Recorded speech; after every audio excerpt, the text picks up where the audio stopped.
তুই কই যাস? তোমরা বড় লোক, তুই বাবলা। আমরা একদিন বড় লোক হবো, পরে তো বুঝাবো। এই কপি বড় লোক হবে দেখা যাবে। পরেরটা পরে দেখা যাবে। যা যা যা। বললো যে স্যার এখন আসবে, কতক্ষণ ধরে দাঁড়িয়ে আছি ইন্টারভিউ দেওয়ার জন্য, এখনো তো আসছে না। আসলে ছোট ভাই, আজকে শুধু বাচ্চা আসুক, আজকে বাচ্চার খবর।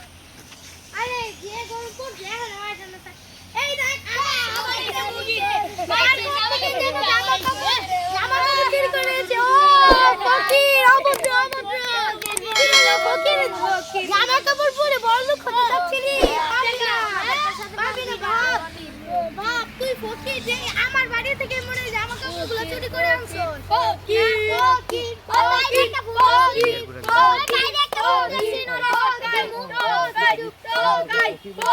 ফকির দেখিস আমি একদিন এই প্রপার্টির মালিক হবো। দেখিস তুই এই প্রপার্টির মালিক, আমরা এতদিন সাহস পাবো না এই প্রপার্টির মালিক হবো। ভাই বাইরে একটা কল দিছি নরে। আচ্ছা দাঁড়া দাঁড়া, আজকে তুই ব্যারিস্টার সুমন স্যার যদি আসে তারপর আজকে তোর মাইক দিয়ে খাওয়াবো। দাঁড়া বাচ্চাকে একটা কল দিচ্ছি এক্ষুনি।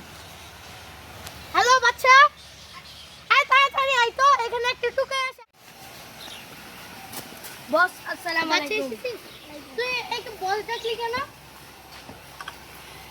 ও এই মাদ্রাসা, এই তেতুরি, এই চার ভাই ঘর বাড়ি চারপাশে যা কিছু বসে সব।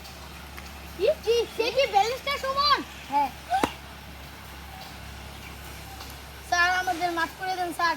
স্যার হবে না স্যার, স্যার মাফ করে দেন স্যার। আর কোনোদিন মাফ করব না। তগর আমি ব্যবহারটা দেখতে যাই, আমি টুকাই বলে তগর কি ব্যবহারটা স্যারকে আমি এই বুদ্ধিটা দিছিলাম। তগর ব্যবহার আগে ঠিক কর, তারপরে তগর চাকরি। না স্যার, স্যার আমাদের অনেক আগে ছিল স্যার। বলেন স্যার।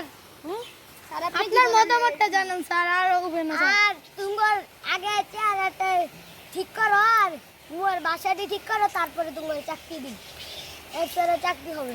স্যার আমাদের মাফ করে দেন স্যার। স্যার স্যার স্যার আর হবে না স্যার, আমাদের অনেক কাজ ছিল স্যার। তোমরা ব্যবহারটা ঠিক করে আলাও, তাহলে পরে তোমার চাকরিটা হবে।